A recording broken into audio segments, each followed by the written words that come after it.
മുതല് തടി കുറയ്ക്കാൻ പോവാ. രാവിലത്തെ നിന്റെ തീറ്റ കണ്ടാൽ അങ്ങനെ തോന്നുകയില്ല.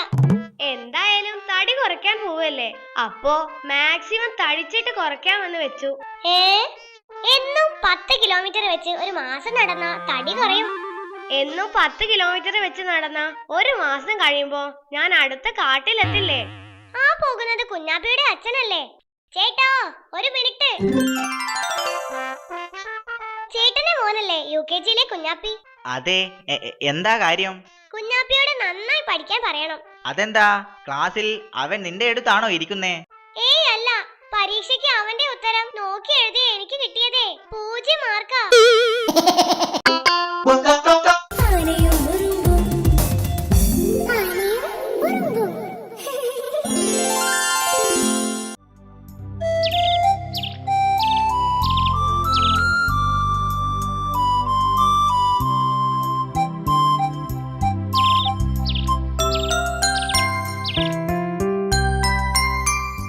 ഇന്ന് നമ്മുടെ സ്കൂൾ ക്രിക്കറ്റ് ടീമിന്റെ സെലക്ഷനാ, പോയാലോ?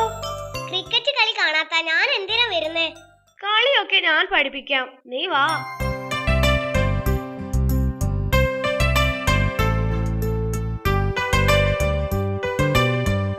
സെലക്ഷന് ഞങ്ങളും ഉണ്ട്. നന്നായി കളിക്കുന്നവരെ ടീമിലെടുക്കൂ. നല്ല വ്യായാമം വേണം.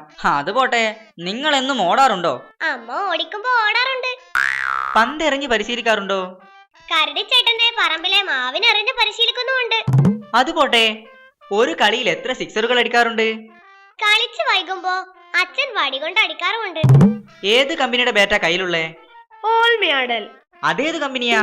ഓലമണലിന്റെ ബാറ്റാണെന്ന്. നിങ്ങൾക്ക് ബാറ്റിങ്ങിലോ ബൗളിങ്ങിലോ താല്പര്യം? എനിക്ക് ഗോളി ആയാ മതി.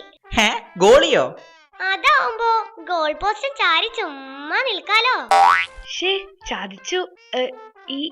ഇവനെ ഫുട്ബോളും കളിക്കും, അതുകൊണ്ട് മാറിപ്പോയതാ. ടീം ക്യാപ്റ്റൻ കുഞ്ഞനാണെങ്കിൽ നോ ബോളും വൈഡും എറിയുന്നവരെ എങ്ങനെ ശരിയാക്കും? നോ ബോൾ കൊണ്ടും വൈഡ് കൊണ്ടും എറിഞ്ഞാലേ കരിങ്കല് കൊണ്ട് ഞാനും തിരിച്ചറിയും എന്നോടാ കളി.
തട്ടിയതാ.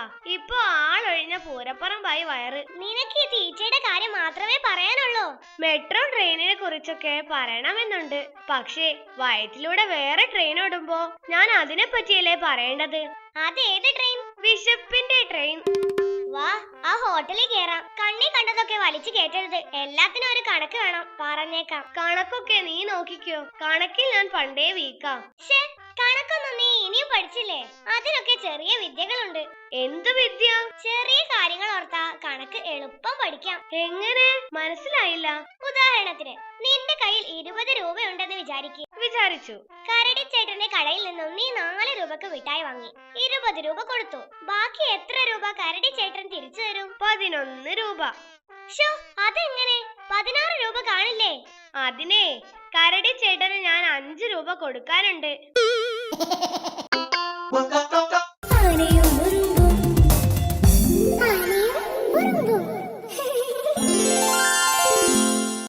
ഇന്ന് നമുക്ക് കുറച്ച് പുതിയ കണക്കുകൾ പഠിക്കാം. കണക്കെന്ന് കേട്ടപ്പോഴേ ഉറക്കം വന്നു. അത് കണക്കില്ലാതെ തിന്നുന്നത് കൊണ്ടാ. ആര് പറഞ്ഞു കണക്കില്ലെന്ന്? രാവിലെ കഴിച്ചത് 8 കുലപ്പഴം, 6 കരിമ്പ്, 4 ചെമ്പ് ചായ, 3 ചക്ക. തീറ്റ കണക്കെങ്കിലും അറിയാമല്ലോ. ഭാഗ്യം. ഞാനൊരു ചോദ്യം ചോദിക്കാം. 10 മാങ്ങ 12 പേർക്ക് എങ്ങനെ കൃത്യമായി വീതിച്ചു കൊടുക്കും? കുഞ്ഞൻ പറയൂ. അത് 10 മാങ്ങ ഒന്നിച്ച് ജ്യൂസ് അടിച്ചാൽ മതി. ജലക്ഷാമത്തെ കുറിച്ച് ഇന്നലെ ക്ലാസ്സിൽ പറഞ്ഞല്ലോ. ജലക്ഷാമം കുറയ്ക്കാൻ പക്രു എന്താണ് ചെയ്തത്? ഞാൻ കുളിക്കുമ്പോ 10 തവണ കൊലവറി എന്ന പാട്ട് പാടുമായിരുന്നു. ഇപ്പോ അത് 7 തവണയാക്കി. ശരിയാ, 3 പാട്ടിന്റെ വെള്ളം ലാഭിക്കുന്നുണ്ട്. കുഞ്ഞാ, നീയോ? ഞാൻ കുളിക്കുന്നതേ ആഴ്ചയിൽ ഒരിക്കലാക്കി.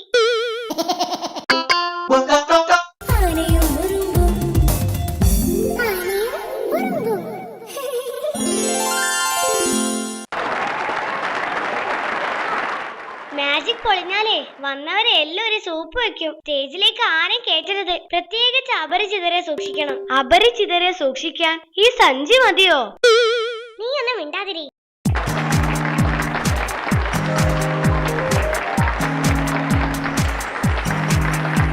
ആദ്യത്തെ മാജിക് ഒരു മൃഗത്തെ അപ്രത്യക്ഷമാക്കലാണ്.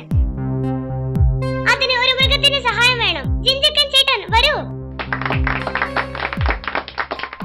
ഞാനിതാ ജിഞ്ചക്കൻ ചേട്ടനെ കർട്ടൻ കൊണ്ട് മറയ്ക്കുന്നു. ചുവരിൽ ഒരു ചെറിയ വാതിലുണ്ട്. കർട്ടൻ അടച്ചു കഴിഞ്ഞാ വാതിലിന്റെ കൊളുത്ത് ഊരിയാ മതി. ശരി ശരി, ഞാൻ ഏറ്റു. ജിം ജൂം jam, pineapple jam, strawberry jam, mixed fruit jam, traffic jam. ഇതാ അത്ഭുതം കാണൂ.